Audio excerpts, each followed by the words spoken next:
Hello everyone, welcome to my channel. কখনো ভেবেছেন যাকে এক সময় পাগলের মতো ভালোবেসেছিলেন একদিন হঠাৎ করে সেই হয়ে যাবে আপনার বস? প্রতিদিন তার সামনে দাঁড়াতে হবে, তার কথা মতো চলতে হবে, অথচ মনের ভেতর জমে আছে হাজারো না বলা কথা, অভিমান আর পুরনো স্মৃতির ঝড়। ভালোবাসা, ক্ষমতা আর অতীতের জটিল সম্পর্কের এক রোমাঞ্চকর লড়াই দেখতে চলেছেন আজকের এই ভিডিওতে। কিন্তু এই গল্পে কি ঘটতে চলেছে? পুরনো প্রেম কি আবার জ্বলে উঠবে, নাকি প্রতিশোধের আগুনে সবকিছু পুড়ে ছাই হয়ে যাবে? আর এই পরিস্থিতিতে আপনি হলে কি করতেন? তো চলুন আর দেরি না করে শুরু করা যাক। ভিডিওটি শেষ পর্যন্ত দেখুন, মিস করবেন না।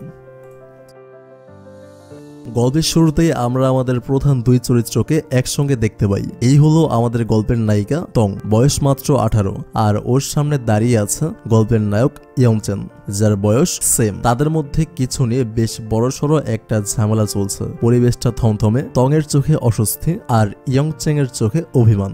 হঠাৎ করেই রাগের বসে তং ইয়ংচ্যাংকে ধাক্কা দিয়ে দূরে সরিয়ে দেয়। ইয়ংচ্যাং কিছুটা হতভম্ব হয়ে পড়ে, কিন্তু নিজেকে সামলে নিয়ে গম্ভীর কণ্ঠে বলে, তং, তোমার কি সত্যি কোনো মন নেই? তুমি কি বুঝতে পারছো না আমার ফিলিংস নিয়ে খেলা করছো? তং একটু চুপ থাকে, যেন কিছু একটা ভেবে দেখছে। তারপর শান্ত গলায় বলে, আমার মনে হয় আমাদের মধ্যে বন্ধুত্বের সম্পর্কটাই সবচেয়ে ভালো হবে। ইয়ংচ্যাং একদম চুপ। কিছুক্ষণ পর ধীর কণ্ঠে বলে, আমি চাই না তোমার বন্ধু হতে। তং এবারও স্থির, একদম নির্লিপ্ত ভঙ্গিতে বলে, তাহলে এমন একটা ভাব করো যেন আমাদের কোনোদিন পরিচয় হয়নি। এই কথা শোনার পর ইয়ংচ্যাং যেন এক মুহূর্তের জন্য বিশ্বাসই করতে পারে না। ওর চোখে মুখে অবিশ্বাসের ছাপ স্পষ্ট।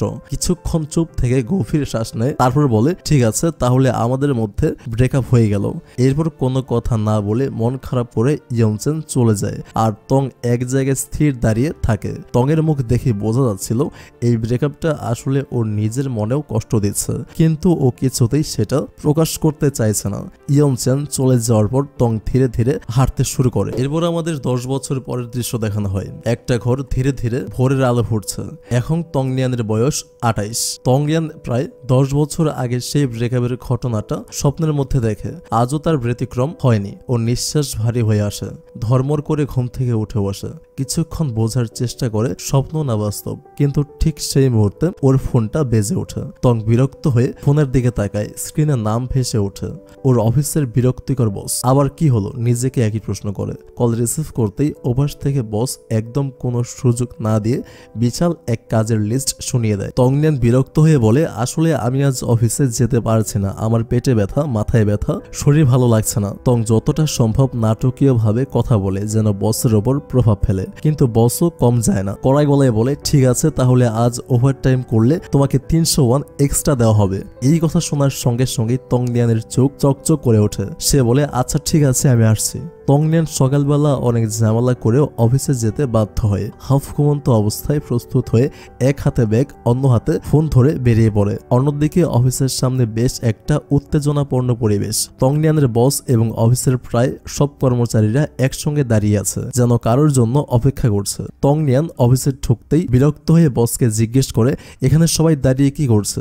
অফিসের ভেতরে ঢোকার অনুমতি নেই নাকি? বস চুপচাপ একটা ইশারা করে দেখিয়ে দেয়, আজ অফিসে নতুন ডিরেক্টর আসছে। নতুন ডিরেক্টর? তং অবাক হয়ে যায়। ঠিক তখনই চারপাশে মুহূর্তেই একটা গুঞ্জন শুরু হয়ে যায়। গাড়ির দরজা খুলতেই একটা দীর্ঘদেহী, হ্যান্ডসাম, কর্পোরেট স্টাইলের মানুষ নামলো। ইয়ংচ্যাং 10 বছর পর। তং হতভম্ব হয়ে যায়। ওর মনে হচ্ছিল যেন সময়টা থমকে গেছে। ইয়ংচ্যাংকে এক ঝলক দেখে ও তাড়াতাড়ি নিজের মুখ হাত দিয়ে ঠেকে নেয়, যেন তাকে দেখে সে চিনতে না পারে। এরপর বড় ফ্রেমের একটা চশমা বের করে পরে নেয়, যেন সহজে সে ইয়ংচ্যাংয়ের চোখে না পড়ে। এরপর ইয়ংচ্যাং মাথা উঁচু করে আত্মবিশ্বাসের সঙ্গে অফিসের দিকে হাঁটতে থাকে। তং ভীষণ নার্ভাস হয়ে পড়ে।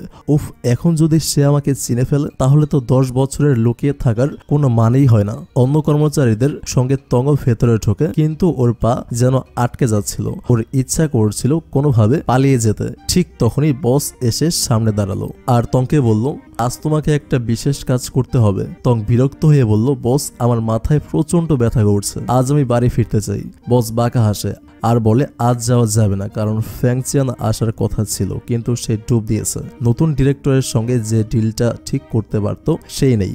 এখন এই কাজটা তোমাকেই করতে হবে। তং চোখ বড় বড় করে ফেলে, মানে আমাকে ইয়ংচ্যানের সামনে যেতে হবে? অসম্ভব। কিন্তু বস তাকে বারবার বোঝাতে থাকে। শেষমেশ আর উপায় না দেখে তং রাজি হয়। ঠিক তখনই ইয়ংচেনের অ্যাসিস্ট্যান্ট যাও সেখানে আসে আর বলে আপনারা কি তৈরি? নতুন ডিরেক্টর মিটিং রুমে অপেক্ষা করছে। বস ইশারা করে বলে আমরা এক্ষুনি আসছি। তং তাড়াতাড়ি নিজের ব্যাগ আর আইডি কার্ড বসের হাতে দিয়ে দেয় এবং সেখান থেকে পালানোর চেষ্টা করে। ইয়ংচেন মিটিং রুমে একা বসে কাগজপত্র দেখছিল। তখন অফিসের এক মহিলা কর্মচারী এসে এক কাপ কফি রেখে যায়। মেয়েটি ইচ্ছে করে ইয়ংচেনের সামনে মাথা নিচু করে নরম স্বরে বলে, স্যার আপনি যদি আমার কোনো সাহায্য চান তাহলে বলবেন। ইয়ংচেন চোখ তুলে তাকায় একদম শীতল দৃষ্টিতে আর বলে, আমাকে বিরক্ত করো না, যাও। মেয়েটা হালকা লজ্জা পেয়ে সেখান থেকে চলে যায়। ঠিক তখনই অ্যাসিস্ট্যান্ট যাও তংকে নিয়ে মিটিং রুমে ঢোকে। যাও পরিচয় করিয়ে দিয়ে বলে, স্যার আজকের ডিলটা আপনাকে উনি বুঝিয়ে বলবেন। ইয়ংচেন ধীরভাবে তাকায়। সে এক মুহূর্তের জন্য কিছু বলে না, শুধু তীক্ষ্ণ দৃষ্টিতে টংয়ের দিকে তাকিয়ে থাকে। টং কিছুতেই ওর চোখের দিকে তাকাতে পারছিল না। গলা শুকিয়ে আসছিল, হাত ঘেমে যাচ্ছিল। ইয়ংচেন স্বাভাবিক ভঙ্গিতে বলে, আমি আপনাকে কি নামে ডাকবো? টং চেষ্টা করে শান্ত গলায় কথা বলে। সে বলে, ফ্যাংচিয়ান। ইয়ংচেন হালকা হেসে বলে, এই কফিটা প্লিজ চেঞ্জ করে দিন। টং দ্রুত কফি বানিয়ে আনে। ইয়ংচেন এক চুমুক নিয়ে হঠাৎ বলে, তোমার হাতের এই কফিটা খেয়ে আমার স্কুল জীবনের একটা বন্ধুর কথা মনে পড়ে গেল। টং চমকে যায়। ও দ্রুত বলে, মিস্টার ইয়ংচেন, আমার মনে হয় আপনি আমাকে ফ্লার্ট করার চেষ্টা করছেন। তখন ইয়ংচেনের মুখের হাসি মুহূর্তেই গায়েব হয়ে যায়। তার দৃষ্টিতে কড়া শীতলতা নেমে আসে। সে বলে, আমাকে ডিলটা বোঝান। টং শুরু করে ডিল বোঝানো, কিন্তু কথা বলতে বলতেই ওর মনে পড়ে যায় স্কুল লাইফে যখন সে ইয়ংচেনকে দেখতো তখন হা করে তাকিয়ে থাকতো। ইয়ংচেন বিরক্ত হয়ে বলতো, এভাবে তাকিয়ে তুমি কি বুঝতে চাও? টং মাথা চুলকাতো, কিছু বলতে পারতো না। আর তখন ইয়ংচেন ওকে মজা করে একটা চর দিত। বর্তমানেও টং সে আগের মতোই এক গাদা কথা বলে, কিন্তু ডিলটা মোটেই বোঝাতে পারে না। ইয়ংচেন কপালে হাত দিয়ে বিরক্ত হয়। তারপর ধীরে ধীরে ফাইলটা টংয়ের হাত থেকে টেনে নেয়। সে বলে, আমার মনে হয় না একজন অ্যাসিস্ট্যান্টের এভাবে প্রেজেন্টেশন দেওয়া উচিত। এভাবে ডিল কেউ ফাইনাল করবে না। টং হতাশ হয়। ঠিক তখনই ইয়ংচেন সামনে এসে দাঁড়ায়। টং এত নার্ভাস হয়ে যায় যে প্রায় পড়ে যাচ্ছিল। ইয়ংচেন ওকে ধরে ফেলে। টং এর চশমাটা খুলে যায়। তখনই টং বলে, অনেকদিন পর দেখা হলো ইয়ংচেন। ইয়ংচেন হালকা হাসে। সে বলে, তোমাকে চিনতে সময় লাগেনি। টং তখনই বোঝে ইয়ংচেন শুরু থেকেই ওকে চিনে ফেলেছিল। কিন্তু পরের মুহূর্তেই ইয়ংচেন রাগী কণ্ঠে বলে, ছাড়ো আমাকে। কিন্তু টং ইয়ংচেনের কলার শক্ত করে ধরে। পরের মুহূর্তেই দুজনে একসঙ্গে মেঝেতে পড়ে যায়। 10 বছর পর আবারও তাদের মধ্যে এক অদ্ভুত হাস্যকর কিন্তু আবেগপূর্ণ মুহূর্ত ফিরে আসে। টং রাগ করে যখনই সেখান থেকে চলে যাচ্ছিল তখনই ইয়ংচেন বলে ওঠে, তুমি এত তাড়াতাড়ি হাল ছেড়ে দিচ্ছ? টং এক মুহূর্ত থেমে গিয়ে তাকায় ইয়ংচেনের দিকে। তারপর গম্ভীরভাবে বলে, তাহলে তুমি বলো এই ডিলটা কিভাবে ফাইনাল করা যায়? ইয়ংচেন এবার বোঝানোর চেষ্টা করে, কিন্তু সেই পুরনো স্কুল জীবনের মতোই টং যেন মনোযোগ দিচ্ছিল না। ওর মধ্যে একটা দ্বিধা কাজ করছিল, যেন সে সত্যি বুঝতে চাচ্ছিল না। ঠিক তখনই অ্যাসিস্ট্যান্ট যাও সেখানে চলে আসে। যাও আসলে ইয়ংচেন এবং টং এর স্কুল জীবনের পুরনো বন্ধু ছিল। তাই ওর মনে হয় এত বছর পর যখন তাদের দেখা হয়েছে নিশ্চয়ই আজ কিছু না কিছু ঘটবেই।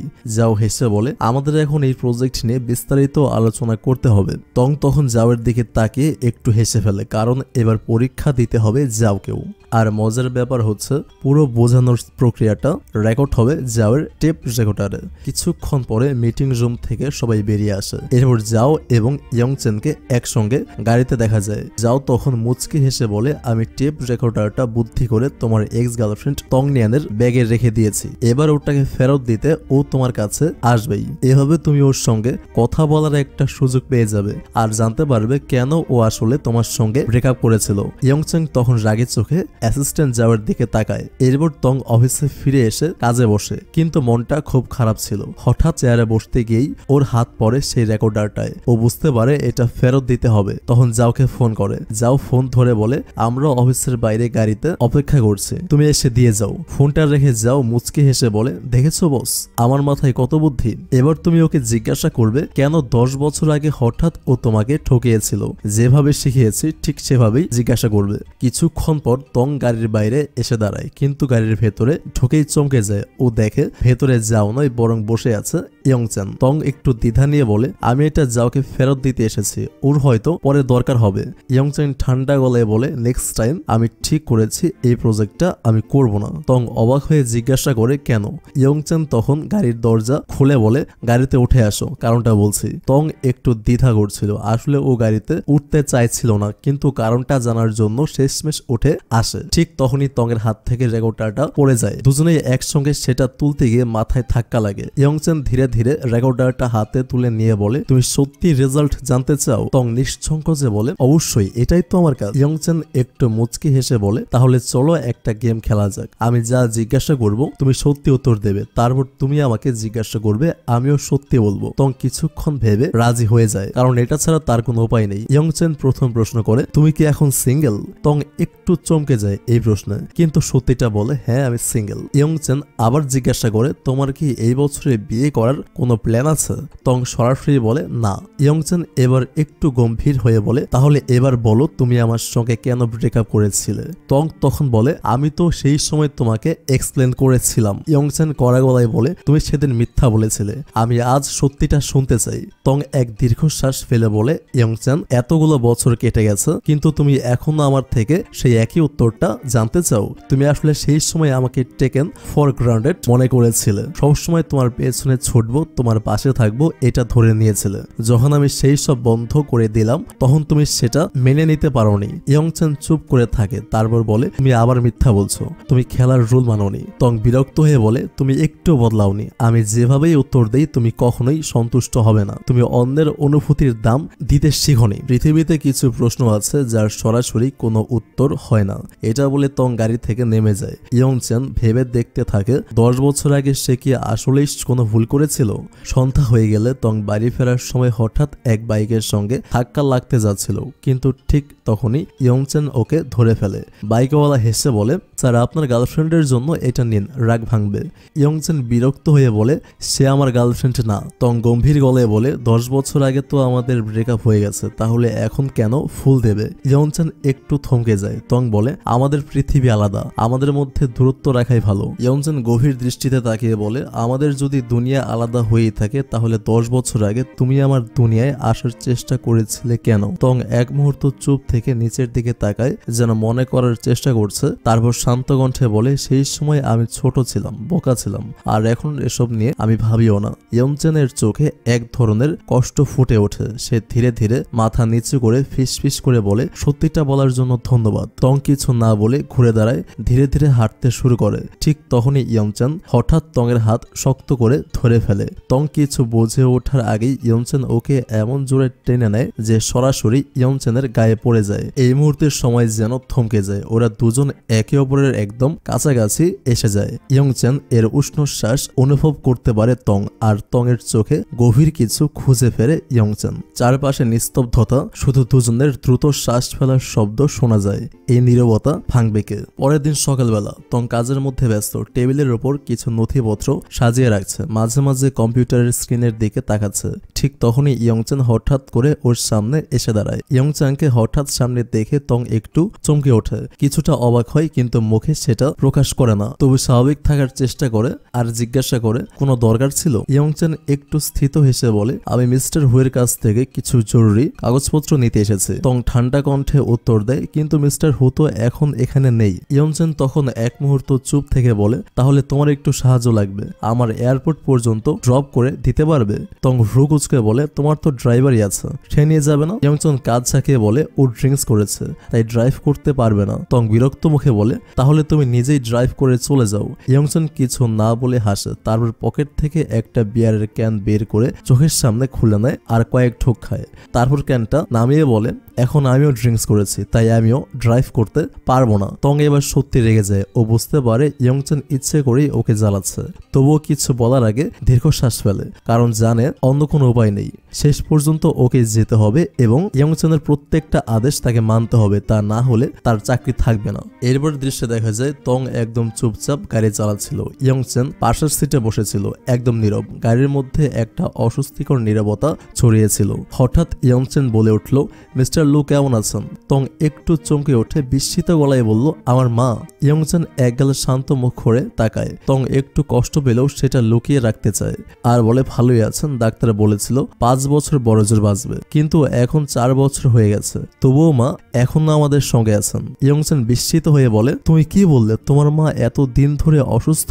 তং ধীর কণ্ঠে উত্তর দেয়, তুমি তো জানো তুমি আমার মায়ের ছাত্র ছিলে, তুমি মাকে খুব ভালো করে চিনতে। ইয়ংচেন কিছুটা গম্ভীর হয়ে পড়ে, তারপর চুপ হয়ে যায়। এয়ারপোর্টে পৌঁছানোর পর পার্কিং লটে গাড়ি দাঁড় করানোর পর ইয়ংচেন বলে, আমি একটা কোম্পানির সঙ্গে মিটিং করতে যাচ্ছি, সেখানে তোমাদের কোম্পানির এয়ার কম্প্রেসর নিয়ে আলোচনা হবে। যদি তারা খুশি হয় তাহলে বড় একটা চুক্তি হবে। তং মাথা নেড়ে বলে, শুভকামনা।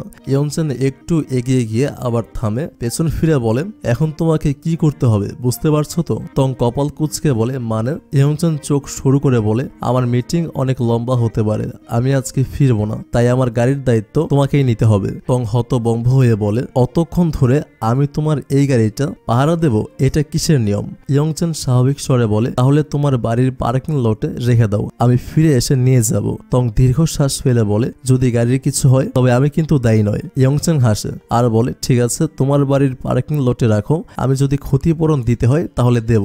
তং মুখে কিছু না বললেও মনে মনে খুশি হয়, মুচকি হাসে। তখনই ইয়ংচেন আচমকা ওর মাথায় আলতো করে হাত বুলিয়ে দেয়। তং চমকে যায়। ইয়ংচেন শুধু একটুখানি হাসে, তারপর সোজা এয়ারপোর্টের ভেতরে চলে যায়। তং চুপচাপ দাঁড়িয়ে থাকে, মনে মনে ভাবে, ইয়ংচেন কি আবারও আমার কাছে ফিরে আসতে চাইছে? রাতের দৃশ্য। রাতে চিউচিউ নামের এক সোশ্যাল মিডিয়া ইনফ্লুয়েন্সারকে দেখা যায়, সে তখন লাইভ করছিল। সে হচ্ছে তং এর বান্ধবী। সেই সময় বাড়ি ফিরে তং। চিউচিউ চিৎকার করে বলে, কিরে এত দেরি হলো ফিরতে? তং ক্লান্ত গলায় বলে, ওভারটাইম করতে হয়েছিল। চিউচিউ মজা করে বলে, তোর বস তোকে দিয়ে সব কাজ করিয়ে নিচ্ছে। যাই হোক, তুই কি জানিস তোর চেহারায় কিছু একটা অন্যরকম লাগছে? তং একটু ইতস্তত করে, তারপর বলে, আসলে মনে হচ্ছে আমি প্রেমে পড়েছি। চিউচিউ বিস্ময়ে চোখ বড় বড় করে বলে, ওহ দাঁড়া দাঁড়া, আমি গেস করতে চাই, এটা কি তোর 10 বছর আগের এক্স বয়ফ্রেন্ড ইয়ংচেন? তং হতবাক হয়ে যায়, এক মুহূর্ত থেমে বলে, না না, ও না, অন্য কেউ। চিউচিউ সন্দেহভাজন দৃষ্টিতে তাকায়। তং দ্রুত প্রসঙ্গ বদলে বলে, আসলে আমার কোম্পানির নতুন ডিরেক্টর, সে তার গাড়িটা আমার দায়িত্বে রেখে গেছে। চিউচিউ হেসে বলে, ওহো, জানিস একটা ছেলে তার নিজের গাড়ির দায়িত্ব তখনই কাউকে দেয় যখন সে মেয়েটাকে বিশ্বাস করে এবং ভালোবাসে। তং চমকে যায়, তারপর মনে মনে খুশি হয়ে যায়। চিউচিউ মুচকি হেসে বলে, তুই হাসছিস কেন? তবে কি আমি ঠিক বলছি? তং কিছু বলে না, কিন্তু মুখে আনন্দের একটা ঝলক ফুটে ওঠে। পরদিন সকালবেলা চিউচিউ আবারও সোশ্যাল মিডিয়াতে লাইভ করছিল। তার বাসায় বসেছিল তং, সে ব্রেকফাস্ট করছিল। চিউচিউ হঠাৎ করেই তংকে জোর করে লাইভে টেনে দেয়, ক্যামেরার দিকে তাকিয়ে বলে, দেখো তোমাদের মধ্যে যারা ওভাল ফেসের, তোমরা এইভাবে মেকআপ কন্ট্রোল করতে পারো। তং লজ্জায় চুপ করে থাকে, হালকা হাসে, কিন্তু কিছু বলে না। এমন সময় চিউচিউ দেখতে পায় কেউ তার লাইভে অনেকগুলো স্টার পাঠিয়েছে। সোশ্যাল মিডিয়ায় স্টার পাঠানো মানে টাকা পাঠানো। এতগুলো স্টার দেখে চিউচিউ অবাক হয়ে যায়, উত্তেজিত হয়ে তংকে দেখিয়ে বলে, তং দেখ, আমাকে কেউ অনেক টাকা পাঠিয়েছে। তারপর সেই ব্যক্তি চ্যাটে মেসেজ পাঠায়, আমি আসলে এই মেয়েটার জন্য স্টার পাঠিয়েছি, ওকে আমার খুব ভালো লেগেছে। এই কথা শুনে চিউচিউ তো আরো খুশি হয়ে যায়, কিন্তু পরের মেসেজটি আসতেই সে হতভম্ব হয়ে পড়ে। মেসেজে লেখা, আমার একটা রিকোয়েস্ট আছে, আমি নতুন মেয়েটার উইচ্যাট নম্বর চাই। চিউচিউ হতভম্ব হয়ে তং এর দিকে তাকায়, আর তং তো পুরোপুরি অবাক, কে না কে তার উইচ্যাট নম্বর চাইছে। এরপর চিউচিউ তংকে অনুরোধ করতে শুরু করে যেন সে নম্বরটা দিয়ে দেয়। সে বলে, দেখ, যদি সে মাঝে মাঝে এভাবে স্টার পাঠায় তাহলে আমি তো বড়লোক হয়ে যাব, প্লিজ তুই একবার নম্বরটা দিয়ে দে। তং বিরক্ত হয়ে বলে, আমি অচেনা কাউকে কেন আমার উইচ্যাট নম্বর দেব? কিন্তু চিউচিউ একরকম জোর করেই তাকে রাজি করায়। অবশেষে বন্ধুর কথা রাখতে তং রাজি হয়ে যায়। তং অফিসে পৌঁছে, এরপর বস তাকে ডেকে পাঠিয়েছিল। সেখানে গিয়ে দেখে নতুন একটি গুরুত্বপূর্ণ প্রজেক্ট তার উপর দেওয়া হয়েছে, কিন্তু এই প্রজেক্টের ক্লায়েন্টদের ডিমান্ড এত অদ্ভুত যে তং অবাক হয়ে যায়।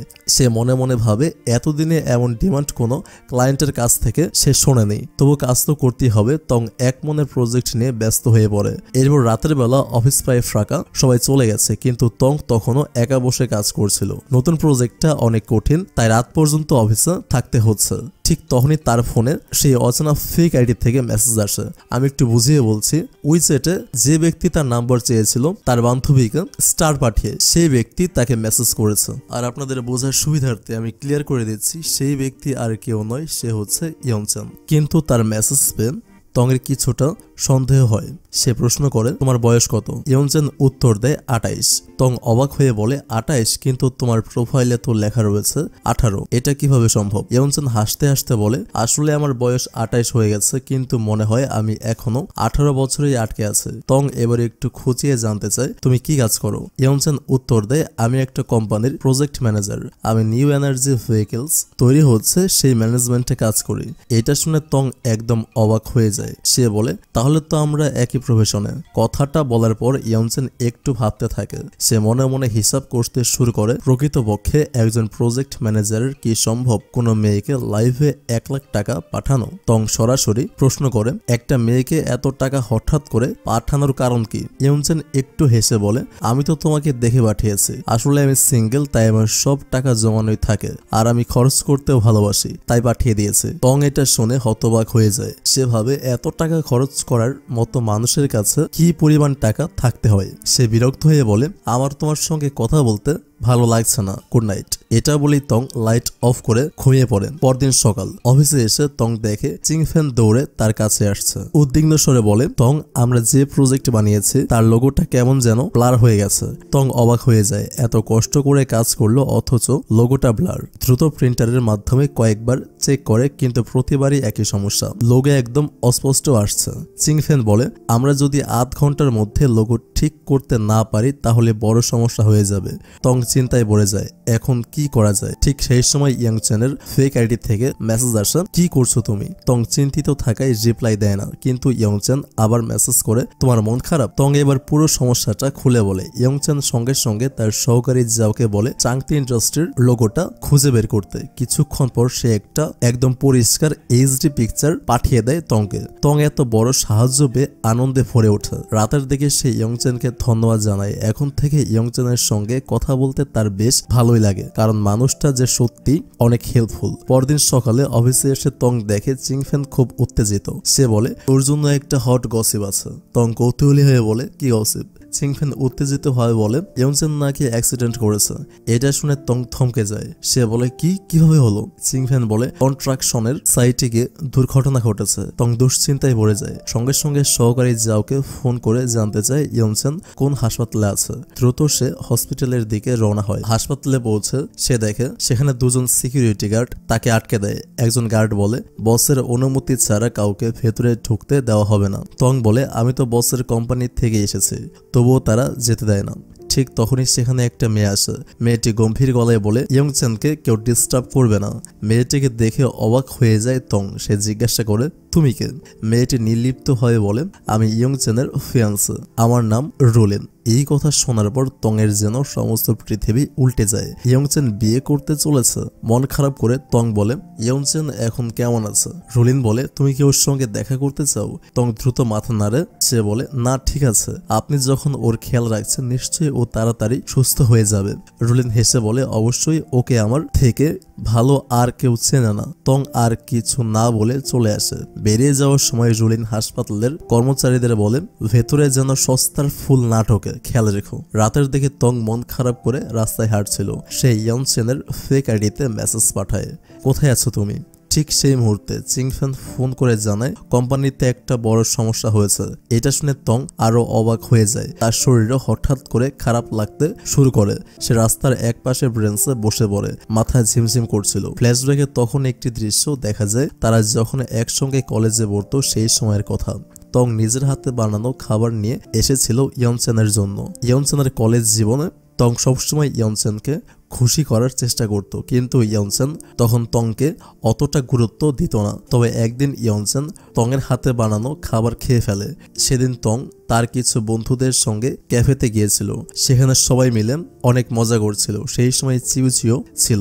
তারা একসঙ্গে একটি গেমস খেলছিল, আর তং গেমে হেরে যায়। গেমের নিয়ম অনুযায়ী চিউচিউ তাকে একটি ডেয়ার দেয়, যা তাকে অবশ্যই পালন করতে হবে। চিউচিউ বলে, তুই যাকে মনে মনে পছন্দ করিস তাকে আজই প্রপোজ করবি। এটা শুনে তং হতবাক হয়ে যায়। সে বলে, আমি এটা কিছুতেই পারবো না। কিন্তু চিউচিউ বলে, গেমের নিয়ম অনুযায়ী তোর করতেই হবে।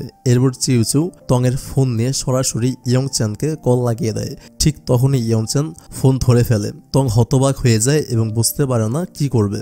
অনেক সাহস সঞ্চয় করতে গিয়ে সে ড্রিঙ্কস করে এবং বলে, ইয়ংচেন আমি তোমাকে ভালোবাসি। ইয়ংচেন একেবারে অবাক হয়ে যায়। তং দেখে সে একদম চুপ হয়ে গেছে, না হে কিছুই বলে না। তখন তং বলে, আমি ভুল করে তোমাকে ফোন করে কথাটা বলে ফেলেছি। ইয়ংচেন প্রশ্ন করে, তুমি কি ট্রুথ অর ডেয়ার খেলছিলে? তোমাকে ট্রুথ বলতে বলা হয়েছে নাকি ডেয়ার? চিউচিউ তখন তংকে বলে, বল ওকে, তুমি রাজি থাকো যদি তাহলে এটা ট্রুথ, আর তুমি যদি রাজি না হও তাহলে এটা ডেয়ার। তং তখন ফোনে ঠিক এই কথাটাই বলে। পরদিন তংকে এক জায়গায় অপেক্ষা করতে দেখা যায় ইয়ংচেনের জন্য। অনেকক্ষণ ধরে অপেক্ষা করার পর ইয়ংচেন দৌড়ে এসে তার প্রিয় স্ন্যাক্স এগিয়ে দেয়। তং রেগে গিয়ে বলে, তুমি সবসময় আমাকে ওয়েটিং লিস্টে রাখো, তোমার কোনো ধারণা আছে আমি এখানে কতক্ষণ দাঁড়িয়ে আছি? ইয়ংচেন বলে, সরি একটু দেরি হয়ে গেছে। তং তখন রেগে গিয়ে চলে যায়। পরদিন ইয়ংচেনকে দেখা যায় তার কলেজের একজন প্রফেসরের সঙ্গে কথা বলতে। সে কিছুদিন পরেই কলম্বিয়া ইউনিভার্সিটিতে পড়তে যাবে, তাই তাকে বিদেশে যেতে হবে। এটা আড়াল থেকে শুনে ফেলে তং। সে প্রচন্ড কষ্ট পায় যে ইয়ংচেন তাকে কিছুই বলেনি। প্রফেসর ইয়ংচেনকে পরামর্শ দেয়, এইরকম সুযোগ সবাই পায় না, তুমি পুরো স্কলারশিপ পেয়েছো, তাই অবশ্যই বিদেশে গিয়ে এই ডিগ্রিটা তোমার নেওয়া উচিত। এরপর থেকেই তং এর মন খারাপ হয়ে যায়। ইয়ংচেনকে ছাড়া সে কিভাবে থাকবে বুঝতে পারে না। তার উপর ইয়ংচেন তাকে কিছুই জানায়নি, তাই অভিমানে সে ইয়ংচেনের সঙ্গে ব্রেকআপ করে ফেলে। তবে সেই দিন ব্রেকআপ করার পরে সবচেয়ে বেশি কষ্ট পেয়েছিল তং নিজেই। মানে একটা সময় তং ইয়ংচেনকে নিজেই প্রপোজ করেছিল, কিন্তু তাদের প্রেমের সম্পর্কটা এভাবে শুরু হওয়ার আগে শেষ হয়ে গিয়েছে। কারণ তং ভেবেছিল ইয়ংচেন হয়তো তার জন্য বিদেশে স্কলারশিপ করতে যাবে না, এই জন্য সে নিজের ইচ্ছাতে ইয়ংচেনের ক্যারিয়ারের ভালোর জন্য সে তার সাথে ব্রেকআপ করেছিল, যাতে তার সাথে ব্রেকআপ করার ফলে ইয়ংচেন রেগে বিদেশে স্কলারশিপ করতে চলে যায়। এজন্য আজ থেকে 10 বছর আগে তাদের সম্পর্কটা শুরু হওয়ার আগেই শেষ হয়ে গিয়েছে। এরপর টানা 10 বছর ধরে এই ভুল বোঝাবুঝিটাই তাদের মধ্যে রয়ে গিয়েছিল। পরদিন সকালে তংনিয়ান ঘুম থেকে উঠে দেখে কেউ তার পাশে বসে আছে। যে দেখে চিউচিউ বলছে, অবশেষে তুই উঠলি, তোর জন্য সারা রাত চিন্তায় পাগল ছিলাম। এত বড় মেয়ে হয়ে গেছিস, এখনো নিজের খেয়াল রাখতে পারিস না? জানিস তো উল্টাপাল্টা খেলে পেটে ব্যথা হয়। তং জিজ্ঞাসা করে, কাল রাতে আমাকে বাড়ি পর্যন্ত কে পৌঁছে দিয়েছিল? চিউচিউ বলে, তোর বস।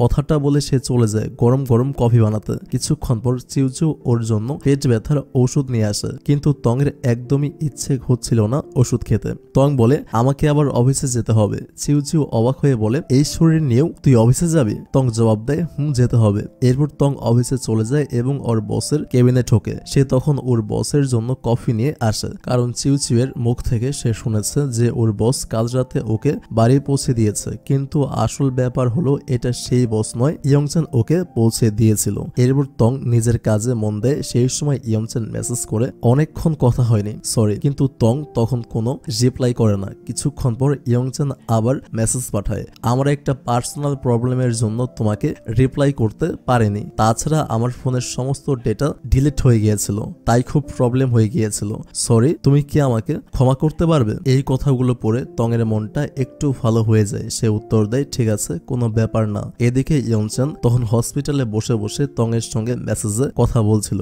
ঠিক সেই সময় ওর ফিয়ান্সে রুলিন সেখানে চলে আসে। রুলিন এসে জিজ্ঞেস করে, তুমি কি আবার তোমার ফোনে পাসওয়ার্ড দিয়েছো? ইয়ংচেন বলে, আমার পছন্দ নয় যে কেউ আমার পার্সোনাল জিনিস না বলে ধরুক, এজন্য পাসওয়ার্ড দিয়েছে। রুলিন বিরক্ত হয়ে বলে, তুমি কি বলতে চাইছো? আমি সেই লোক? ইয়ংচেন বলে, কারো পারমিশন ছাড়া তার পার্সোনাল জিনিস ঘাটা উচিত নয়, সে যত কাছেরই হোক তাও এটা উচিত নয়। আর তাছাড়া তুমি আমার ফোনের হিস্ট্রি ডিলিট করেছো কেন?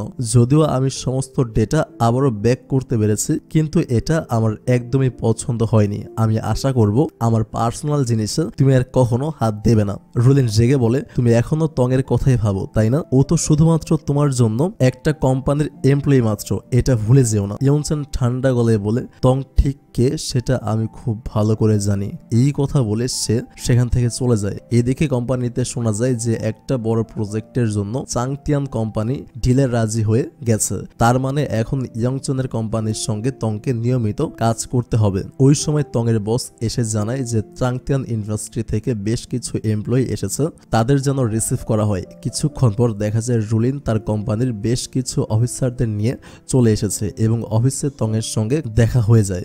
রুলিন হেসে বলে, ওহ, তোমার সঙ্গে তো আমার হসপিটালে দেখা হয়েছিল, ভালো কথা, তোমার ফুল খুব পছন্দ করেছে ইয়ংচান। তং শুধু একটু হাসে, কিছু বলে না। রুলিন আবার বলে, তোমার কানের দুল দুটো কি সুন্দর, আমার অনেক দিনের ইচ্ছে এরকম কানের দুল কেনার। তুমি একটা কাজ করো, তোমার দুলটা আমাকে দিয়ে দাও আর আমি আমার দুলটা তোমাকে দিয়ে দিচ্ছি। তং অবাক হয়ে যায়, কারণ রুলিনের কানের দুল অনেক দামি। রুলিন হাসতে হাসতে বলে, ধরে নাও এটা তোমার জন্য একটা গিফট। তং শেষমেশ রাজি হয়ে যায়, নিজের কানের দুল খুলে রুলিনকে দিয়ে দেয়। এরপর রুলিন ইয়ংচানের গাড়ির চাবিটা চেয়ে নেয় আর তং নির্দ্বিধায় সেটা দিয়ে দেয়। বাস্তবে রুলিনের উদ্দেশ্য ছিল গাড়ির চাবিটা নেওয়া, আর সে কানের দুল বিনিময়ে নাটক করেছিল শুধুমাত্র এই কারণেই, মানে সে তংকে বোঝাতে চেয়েছিল যে তার মনটা অনেক বড়। তং তখন একা বসে থাকে, দূরের দিকে তাকিয়ে মন খারাপ করে। এই কোম্পানিতেই চিচি নামের একটি মেয়ে ছিল, সে সব সময় তংকে হিংসা করত। সে তংকে এসে বলে, কিছু কিছু মেয়ের অভ্যাস থাকে অন্যের থেকে দামি জিনিস ছেড়ে নেওয়া। এই কথা শুনে তং রাগান্বিত হয়ে বলে, সেটা তো আমার ব্যক্তিগত ব্যাপার, আর অফিস গ্রুপে তো আমি দেখি তুমি প্রতিদিন ইয়ংচানকে good morning, good night, good afternoon পাঠাও, তাহলে কি আমি ধরে নেব তুমি ইয়ংচানকে সিডিউস করার চেষ্টা করছো? চিচি রেগে গিয়ে বলে, তুমি কে আমাকে নির্দেশ দেওয়ার? আমি যা ইচ্ছা করবো। চিনিফ্যান শান্ত গলায় বলে, ঝগড়া করে লাভ নেই চেচি, তুমি বরং তোমার নিজের কাজে মন দাও। কিন্তু চিচির মেজাজ আরো বিগড়ে যায়, রাগে ফুসতে ফুসতে আবার কাজে বসে পড়ে। ঠিক তখনই কোম্পানির বস এসে সবার সামনে দাঁড়ায়, গম্ভীর মুখে বলে, আমি একটা গুরুত্বপূর্ণ ঘোষণা করতে এসেছি। বস একটু থেমে নিয়ে বলেন, আমি এই কোম্পানিটা বন্ধ করার সিদ্ধান্ত নিয়েছি। আমি চেয়েছিলাম এখানে থেকে 5 বিলিয়ন ওয়ান উপার্জন করতে এবং সেটা আমি পেরেছি। তোমরা চাইলে অন্য কোম্পানিতে প্লেসমেন্ট পেতে পারবে, আমি সুপারিশ করব। বিশেষ করে যারা চাংতিয়ান ইন্ডাস্ট্রিজ মানে ইয়ংচানের কোম্পানিতে যোগ দিতে চাও তাদের জন্য বিশেষ সুযোগ থাকবে। এরপর বস সবার হাতে রেজিগনেশন পেপার তুলে দেন, কারণ চাকরি ছাড়তেই হবে। এটা শুনে সবাই হতবাক। তং নিয়ান ভেতরে ভেতরে ভেঙে পড়ে। ইয়ংচানের কোম্পানিতে যাওয়ার কোনো ইচ্ছাই তার নেই, কারণ এখন সে জানে ইয়ংচানের ইতিমধ্যেই একজন ফিয়ান্সি আছে, রুলিন। ইয়ংচান রুলিনকে বিয়ে করে সুখে সংসার করবে, তাহলে তার কি হবে? তাকে শুধুমাত্র তার নিজের এক্স বয়ফ্রেন্ডকে অন্য কারোর সঙ্গে দেখতে হবে, আর এটা সে সহ্য করতে পারবে না। তাই মন খারাপ করে তং নিয়ান একটা বারে গিয়ে একের পর এক ড্রিঙ্কস করতে থাকে। ঠিক তখনই বারে চিউ চিউ আসে, বন্ধুকে দেখে কাছে গিয়ে বলে, কি হয়েছে তোর, এমন ভাবে নিজেকে শেষ করছিস কেন? তং নিয়ান দীর্ঘ নিঃশ্বাস ফেলে বলে, আমি জানি না এখন কি করব, কোথায় যাব। চিউ চিউ হেসে বলে, ওরে পাগলি, তুই এখন ইয়ংচানের কোম্পানিতে চলে যা, ওখানে নিজের মতো কাজ করতে পারবি, এত চিন্তা করিস না। তবে তং নিয়ান কিছুতেই বুঝতে পারছিল না সে আসলে কি করবে। এদিকে তারা দুজন একসঙ্গে অনেক ড্রিঙ্কস করতে থাকে। একসময় চিউ চিউ ওয়াশরুমে চলে যায়। ঠিক তখনই তং এর চোখের সামনে হাজির হয় ইয়ংচান। তাকে দেখে তং হেসে বলে, আচ্ছা, আজও মনে হয় স্বপ্ন দেখছি। ইয়ংচান হেসে বলে, আমি সত্যি এসেছি, স্বপ্ন নয়। তং হতভম্ব হয়ে ইয়ংচানকে ছুঁয়ে দেখে, তুমি আসলে এখানে? এটা বলে চমকে ওঠে। তারপর ইয়ংচানের কলার ধরতে গেলে ইয়ংচান কিছু না বলে তাকে কোলে তুলে নেয়। ইয়ংচান তং নিয়ানকে নিয়ে বারের বাইরে চলে আসে। বার থেকে বেরিয়ে এসে ইয়ংচান বলে, তুমি কত গ্লাস ড্রিঙ্কস করেছো? তং নিয়ান জোর করে ইয়ংচানের কোল থেকে নেমে যায় আর বলে, একটুও না, মানে 10 গ্লাসের বেশি না। ইয়ংচান হাসে আর বলে, অসাধারণ, একটুও না, অথচ 10 গ্লাস ড্রিঙ্কস করেছো, বাহ। তং নিয়ান এক পা সামনে বাড়িয়ে বলে, আমি একদম সোজা হাঁটতে পারি, কিন্তু 2 কদম যেতে না যেতেই দুলতে শুরু করে। ইয়ংচান মজা করে বলে, এই দৃশ্যটা যদি আমি ভিডিও করে রাখতে পারতাম। ঠিক তখনই একটি ফ্ল্যাশব্যাকে ফিরে যায় গল্প। সেই দিনটাতেও ইয়ংচান তংকে বাড়ি নিয়ে যাচ্ছিল, তখনও সে ঠিক একইভাবে দুলতে দুলতে হাঁটছিল। ইয়ংচানের মনে পড়ে যায় তখন তং বলেছিল, আমি একটু ড্রিঙ্কস করিনি, মাত্র 1 বোতল করেছে। এখনো সে বদলায়নি, সেই আগের মতোই আছে। ইয়ংচান জিজ্ঞাসা করে, তুমি কি সত্যি আমাকে ভালোবাসো? তং নিয়ান মৃদু হেসে মাথা নেড়ে বলে, বাসি। ইয়ংচান তখন নিজের শার্ট খুলে তং নিয়ানের গায়ে জড়িয়ে দিয়ে বলে, এখন থেকে তোমার খেয়াল আমি রাখবো, আর এই শার্টটা যেহেতু আমি তোমাকে দিলাম, এখন থেকে এটা আমার, আর তার মানে তুমিও আমার। ইয়ংচানের চোখে পুরনো দিনগুলোর স্মৃতি ফিরে আসে। এরপর সে তং নিয়ানকে পিঠে তুলে নেয়। তং আস্তে আস্তে বলে, তুমি জানো, আমার এখনো আফসোস হয় আমরা আমরা কি আবারও একসঙ্গে হতে পারি না? ইয়ংচেন চুপ থাকে, কোনো উত্তর দেয় না। তারা একসঙ্গে গাড়ির দিকে এগিয়ে যায়। অনেকক্ষণ পর তং একটু স্বাভাবিক হয়ে আসে। ইয়ংচেন জিজ্ঞাসা করে, ভালো ঘুম হয়েছে? তং লজ্জা পেয়ে বলে, হয়েছে। এরপর সে ইয়ংচেনের জ্যাকেট ফিরিয়ে দিতে যায়। ইয়ংচেন কিছু না বললে তং বলে, ঠিক আছে, এটা আমি ওয়াশ করে তোমাকে ফেরত দেব। ঠিক তখনই ইয়ংচেন তার সামনে একটা ফাইল বাড়িয়ে দিয়ে বলে, এতে সাইন করে দাও। তং ফাইলটা দেখে সঙ্গে সঙ্গে বন্ধ করে ফেলে আর বলে, আমি সই করব না।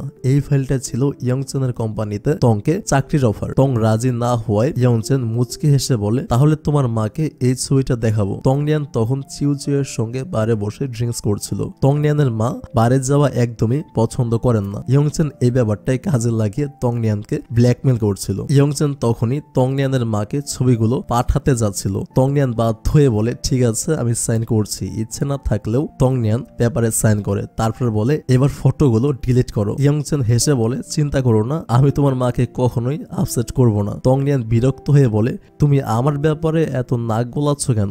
ইয়ংচেন জবাব দেয়, কারণ তুমি ভুল কাজ করছো, তোমাকে সঠিক পথে আনতে চাই। তংনিয়ান বিরক্ত হয়ে বলে, এটা আমার জীবন, আমি কি করব না করব সেটা আমার ব্যাপার। ইয়ংচেন বলে, কাল সকাল 8টায় অফিসে সময় মতো চলে আসবে। তংনিয়ান তখন বাধ্য হয়ে সম্মতি জানিয়ে বলে, ভালো কথা, তোমার জন্য আমার একটা জিনিস আছে। তংনিয়ান তখন ছোট্ট একটা সাদা বাক্স ইয়ংচেনের দিকে বাড়িয়ে দেয়, বলে, প্লিজ এটা কি তুমি তোমার ফিয়ান্সিকে ফিরিয়ে দিতে পারবে? ইয়ংচেন অবাক হয়ে বলে, ফিয়ান্সি? তারপর সে বাক্স খুলে দেখে এক জোড়া দামি কানের দুল, মানে সেই দুলটা, চিনতে পেরেছেন? ইয়ংচেন বলে, এটা কি জোলিনের? তংনিয়ান কোনো জবাব না দিয়ে রাগ করে গাড়ি থেকে নেমে যায়। পরের দিন সকাল, চ্যাংটিয়ান কোম্পানি, মানে হচ্ছে ইয়ংচেনের কোম্পানি, সেখানে দেখা যায় রোলিন চিফ অ্যাসিস্ট্যান্ট হিসেবে কাজ করছে। আজকে তংনিয়ানের প্রথম দিন এখানে। তংনিয়ান অফিসে ঢুকতেই রোলিন বলে, ওয়েলকাম তংনিয়ান, তুমি তো আগে ছোট কোম্পানিতে কাজ করতে, কিন্তু এটা অনেক বড় কোম্পানি, এখানে তোমাকে ডিসিপ্লিন মানতে হবে। তংনিয়ান কিছু না বলে মাথা নেড়ে সম্মতি জানায়। ঠিক তখনই ইয়ংচেন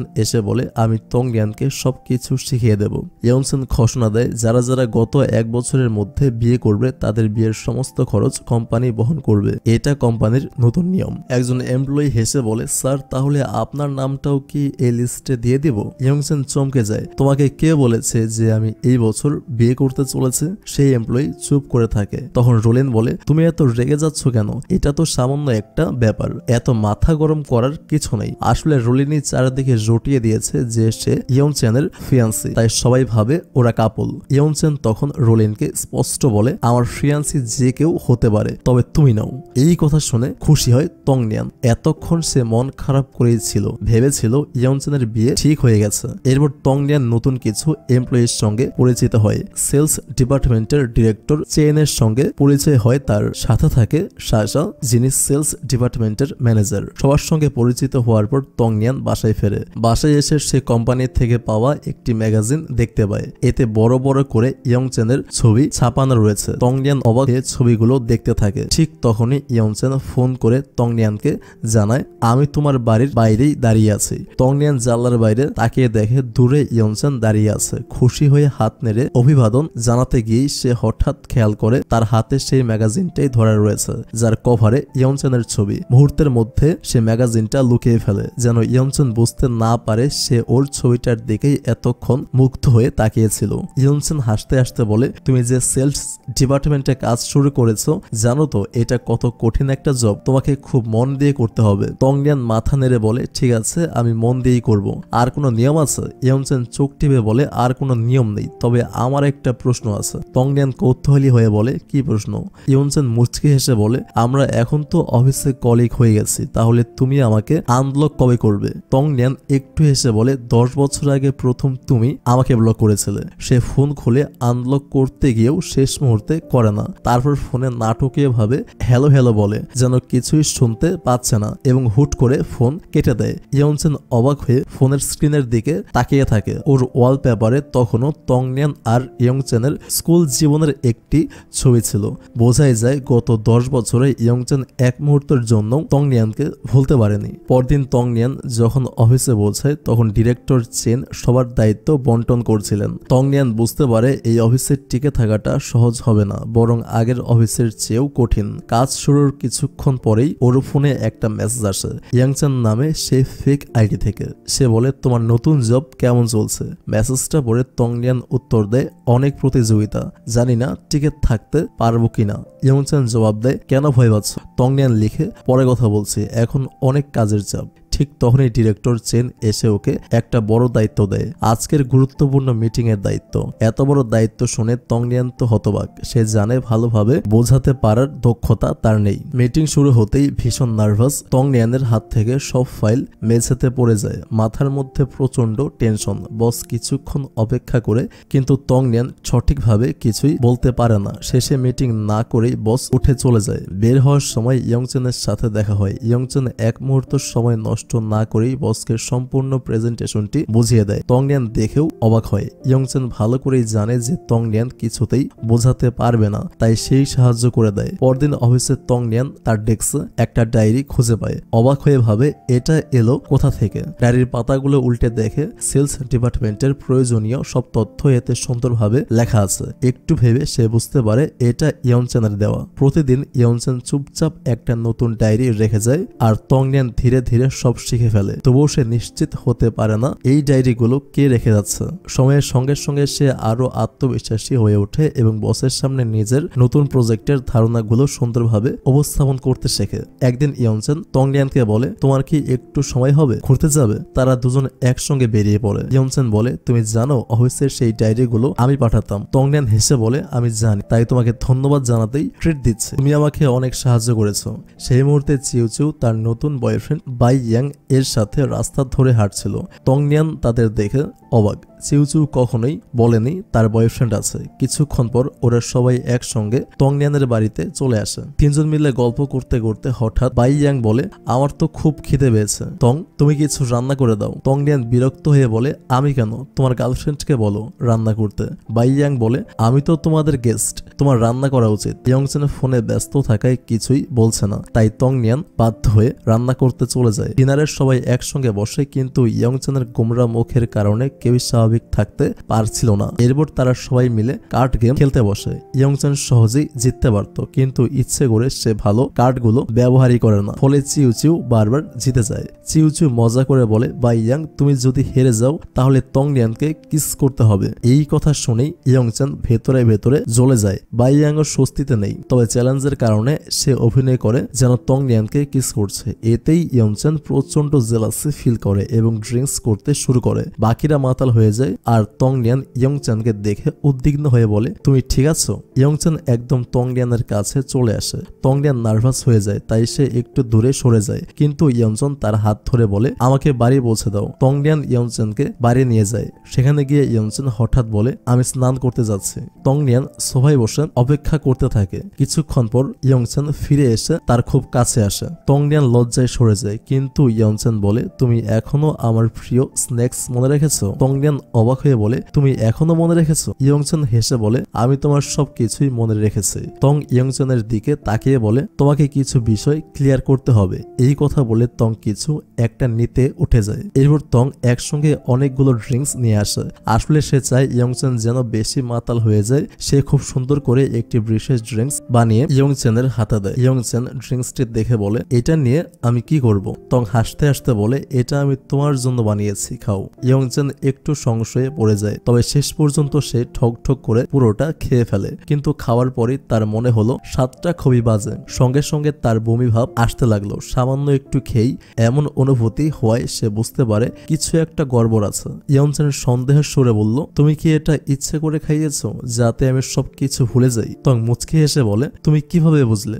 যাই হোক এসব বাদ দাও, আমাদের মধ্যে কেবল কলিগের সম্পর্ক, তার চেয়ে বেশি কিছু নয়। ইয়ংচেন সরাসরি জিজ্ঞেস করে তং তুমি কি আমার গার্লফ্রেন্ড হবে। তং একেবারে অবাক হয়ে গেল।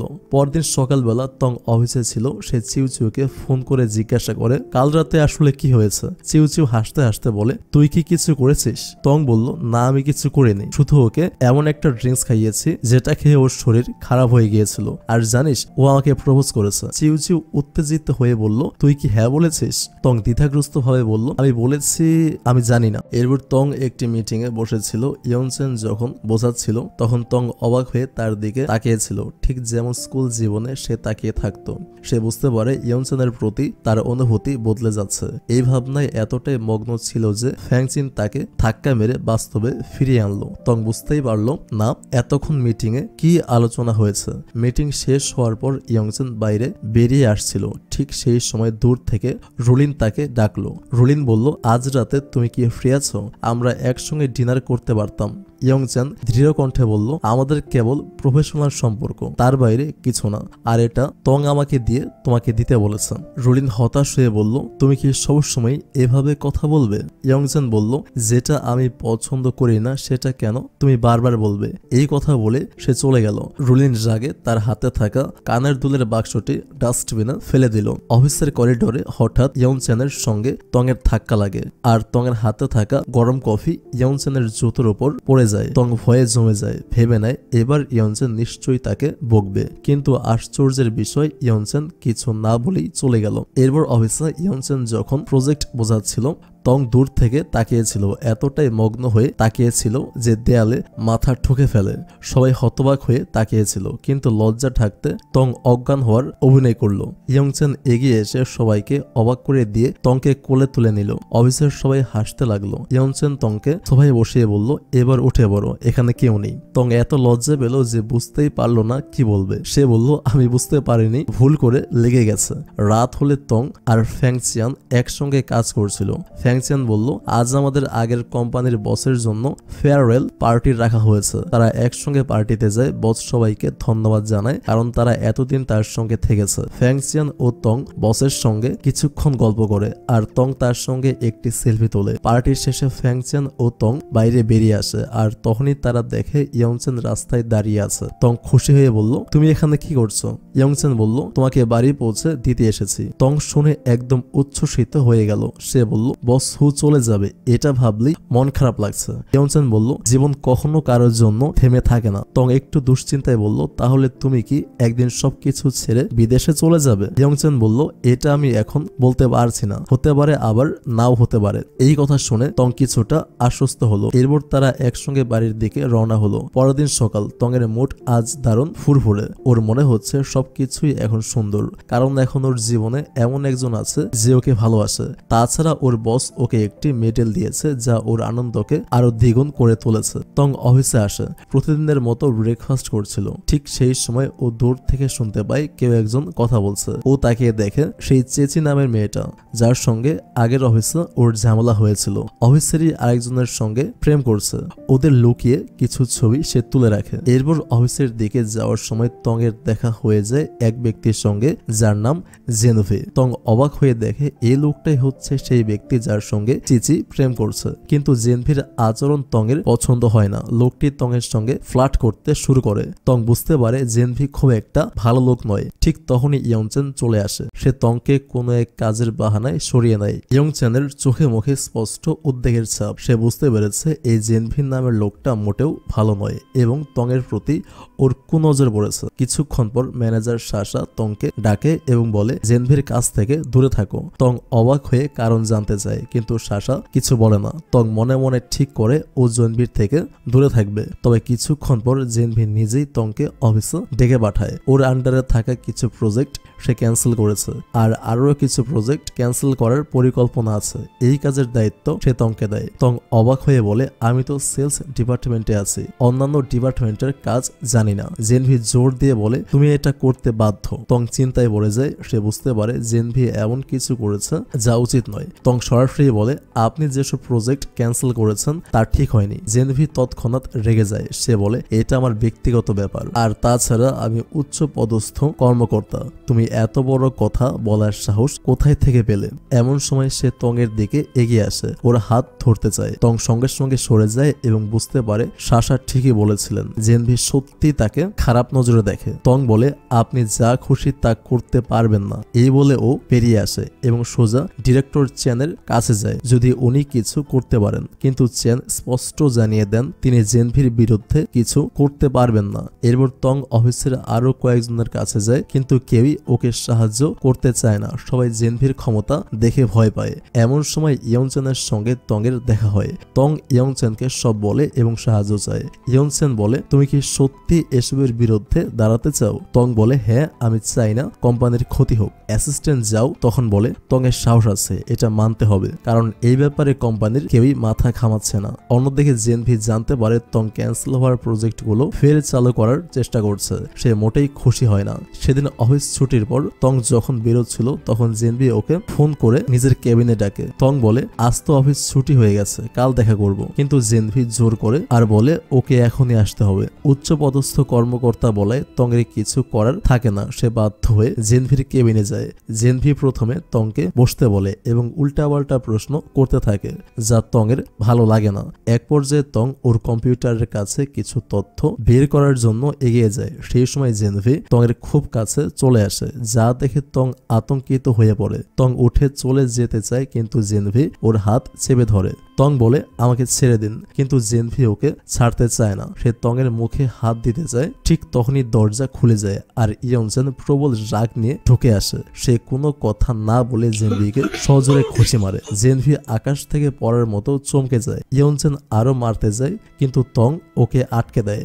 জেনভি বুঝে যায় সে ধরা পড়ে গেছে। ইয়ংচেন তংকে নিয়ে সেখান থেকে বেরিয়ে আসে। বাইরে এসে ইয়ংচেন জিজ্ঞেস করে, ওই লোকটা ডাকলো আর তুমি কেন গেলে? তং বলে, আমি যাওয়ার আগে তোমাকে মেসেজ করেছিলাম, তাই তুমি সময় মতো আসতে পেরেছো। ইয়ংচেন বলে, আমি যদি দেরি করতাম তাহলে কি হতো? তং এক মুহূর্ত চুপ করে থেকে বলে, আমি তোমাকে প্রমিস করছি তোমার অনুমতি ছাড়া আর কিছু করব না। ইয়ংচেন বলে, ঠিক আছে চলো, আমি তোমাকে বাড়ি পৌঁছে দিচ্ছি। বাড়ি ফিরে তং ওয়াশরুমে যায় ও নিজের গা হাত পা ভালো করে পরিষ্কার করতে থাকে। মনে হতে থাকে জেনভি ওকে ছুঁয়েছে। ওর শরীর যেন অপবিত্র হয়ে গেছে। ও বেশ কিছুক্ষণ গা ঘষে ধোয়ার পর ওয়াশরুম থেকে বের হয়। ও তখনই চিউচুয়ের সঙ্গে দেখা করে। মন খারাপ করে বলে, এই পৃথিবীতে কিছু মানুষ সত্যিই খুব খারাপ। অন্যদিকে ইয়ংচেন তখনও অফিসে বসে কাজ করছিল। এত রাত হলেও সে এখনো তং এর চিন্তায় আছে। সে মেসেজ করে জিজ্ঞেস করে, তুমি ঠিক আছো? তং তখন কান্না করছিল। জীবনে কখনো এমন পরিস্থিতির সম্মুখীন হয়নি সে, তাই কিছুতেই মানতে পারছে না। পরদিন অফিসের মিটিং এ সবাইকে জানানো হয় এই কোম্পানি থেকে জেনভিকে বরখাস্ত করা হয়েছে, কারণ সে অফিসের একজন এমপ্লয়ির সঙ্গে অসভ্যতামি করেছে। এরপর সাশা তংকে টেনে নিয়ে যায় একটু নির্জন জায়গায়। সাশার রাগে স্বরে বলে, আমি তো তোমাকে আগেই বলেছিলাম জেনভির থেকে দূরে থাকতে। তং তখন বুঝতে পারে জেনভি হয়তো সাশার সঙ্গেও কিছু করেছে। সে প্রশ্ন করে, সাশা আমাকে সব খুলে বলো। সাশা বলে, 6 মাস আগে আমি প্রোডাকশন ডিপার্টমেন্টে কাজ করতাম। সবসময় জেনভি আমাকে উল্টাপাল্টা মেসেজ করতো, অশ্লীল ইঙ্গিত দিত। তারপর একদিন সে আরো ভয়ঙ্কর কিছু করলো, আমাকে ফিজিক্যালি হ্যারাস করলো। তং শুনে ক্ষোভে ফেটে পড়ে। সে বলে, তোমার কাছে কি কোনো প্রমাণ আছে? তুমি যদি সাহায্য করো আমরা একসঙ্গে জেনভিকে শাস্তি দিতে পারবো। সাশা রাজি হয় এবং ফোন করে বলে, আমার কাছে জেনভির সঙ্গে সমস্ত চ্যাট আর কিছু রেকর্ডেড কল আছে। এগুলো পেয়ে তং আনন্দিত হয়। সে নিজেও কিছু প্রমাণ সংগ্রহ করে। এরপর ইয়ংচেনের কাছেও সে রিপোর্ট পৌঁছায়। জেনভি যে অনেক প্রজেক্ট বাতিল করেছিল তা দেখে ইয়ংচেন আরো ক্ষিপ্ত হয়ে যায়। সে অফিসে একটি জরুরি মিটিং ডাকে। মিটিংয়ে ইয়ংচেন বলে, জেনভি শুধুই একজন খারাপ কর্মী নয়, সে নারী সহকর্মীদেরও হয়রানি করে, কিন্তু সিনিয়র অফিসাররা বিশ্বাস করে না। ফলে জেনভি আরো সাহসী হয়ে ওঠে। এই ঘটনা শুনে তং আরো হতাশ হয়ে পড়ে। চিউ তাকে সান্ত্বনা দেয়, একদিন সব ঠিক হয়ে যাবে, তুই দেখিস। রাতে মন খারাপ করে তং রাস্তায় হাঁটছিল। বেখেয়ালে রাস্তা পার হওয়ার সময় একটা গাড়ি ওর দিকে ধেয়ে আসে। ঠিক তখনই ইয়ংচেন ওকে ধাক্কা দিয়ে সরিয়ে দেয়, কিন্তু নিজেই হাতে মারাত্মক ব্যথা পায়। তং আতঙ্কিত হয়ে বলে, তুমি ঠিক আছো তো? ইয়ংচেন হাসতে হাসতে বলে, আমি ঠিক আছি, তুমি চলো বাড়ি। তারা একসঙ্গে তংয়ের বাড়িতে ফিরে আসে, কিন্তু তখনই বিদ্যুৎ চলে যায়। চিউ যে অন্ধকার খুব ভয় পায়, সে সোফার পেছনে লুকিয়েছিল। হঠাৎ সে ইয়ংচেনকে দেখতে পেয়ে আরো ভয় পেয়ে যায়। চিউ তাড়াতাড়ি বেরিয়ে যায়। বিদ্যুৎ চলে যাওয়ায় তং ফোনের ফ্ল্যাশ লাইট জ্বালায় এবং দেখে যে ইয়ংচেনের হাতে রক্ত। সে অবাক হয়ে বলে, তুমি এতক্ষণ কিছু বলনি কেন? এরপর সে ইয়ংচেনের ক্ষতস্থানে ব্যান্ডেজ করে দেয়। তং লক্ষ্য করে ইয়ংচেনের সুঠাম শরীর, যা দেখে সে কিছুটা নার্ভাস হয়ে পড়ে। তং বলে, আমার মনে হয় হসপিটালে গেলে ভালো হবে। ইয়ংসেন বলে, এটা তেমন গুরুতর নয়, আমি ঠিক আছি, কিন্তু আমি এখন বাড়ি যেতে চাই। তং বলে, গোসল করার সময় এই ক্ষত যেন না ভেজে, কাল সকালে এসে আমি ব্যান্ডেজ বদলে দেব। এটা বলে সে চলে যেতে চায়, কিন্তু হঠাৎ ইয়ংসেন ওর হাত ধরে টেনে কাছে এনে কোলের ওপর শুইয়ে দেয়। ইয়ংসেন মৃদু স্বরে বলে, আজ রাতে এখানে থেকে যাও। তং বিস্মিত হয়ে বলে, এটা অসম্ভব। ইয়ংসেন মুচকি হেসে বলে, তোমাকে বাঁচাতে গিয়ে আমার চোট লেগেছে, আর আমি তোমাকে মাত্র এক রাত এখানে থাকতে বলেছি, তুমি কি তাও করবে না? তং দ্বিধাগ্রস্ত হলেও রাজি হয়। ইয়ংসেন বলে, আমাকে এখনই শার্ট চেঞ্জ করতে হবে, মনে হয় তোমার সাহায্য লাগবে।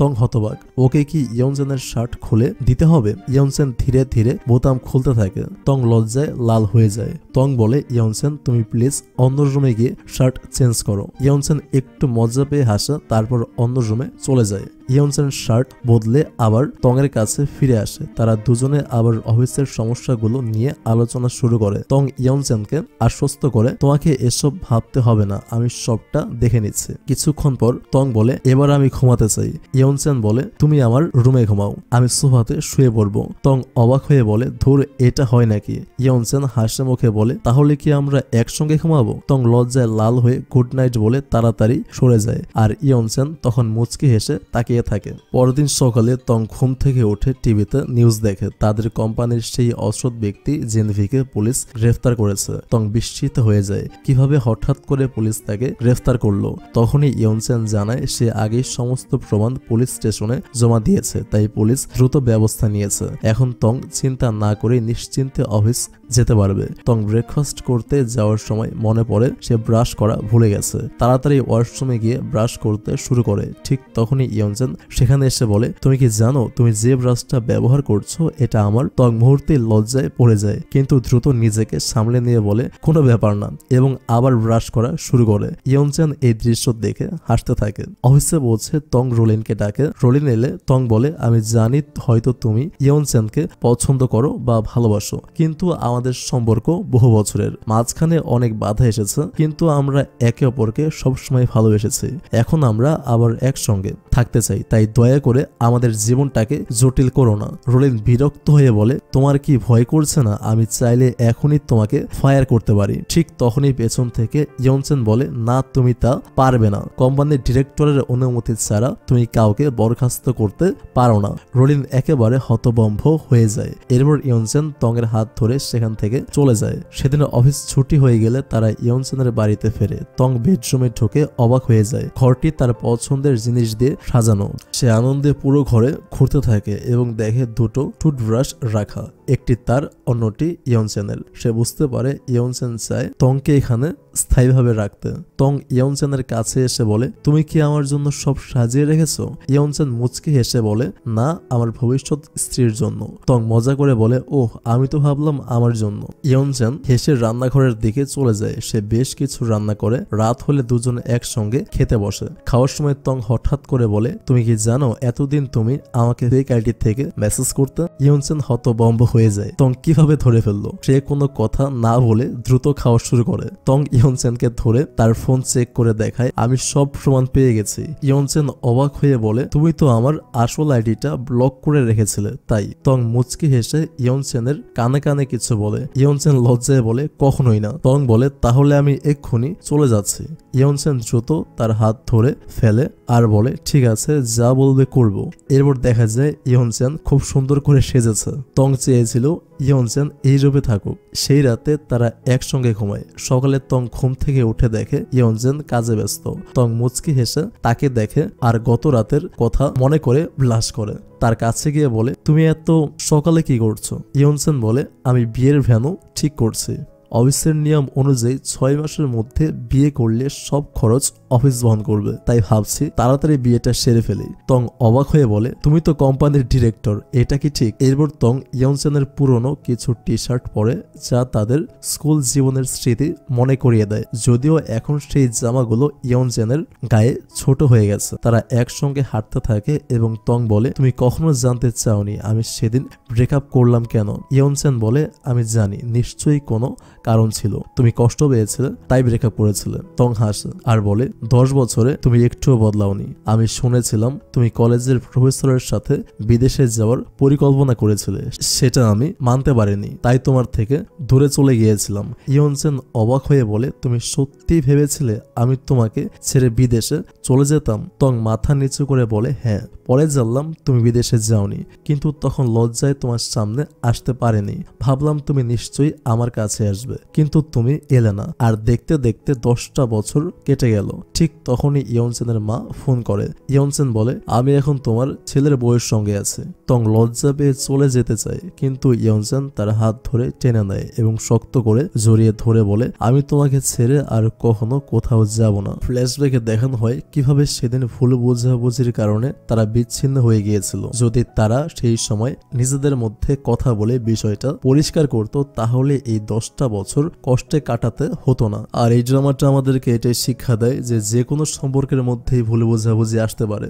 আর আপনারা যদি আপনাদের সম্পর্কের ভুল বোঝাবুঝিটা কথা বলে ঠিক করে নেন, তাহলে আপনাদের সম্পর্কটা টিকে থাকবে। আর যদি আপনারা কথা না বলে অভিমান করে একে অপরের সাথে ভাব দেখে ব্রেকআপ করেন, তাহলে লসটা আপনাদেরই হবে। হয়তো একটু কথা বললেই সমস্যাটা ঠিক হয়ে যেত, হয়তো অনেক বছর পরে গিয়ে আপনারা আফসোস করতে পারেন যদি সেদিন একটু কথা বলতাম, তাহলে হয়তো আজকে সেই প্রিয় মানুষটি আমার পাশে থাকতো।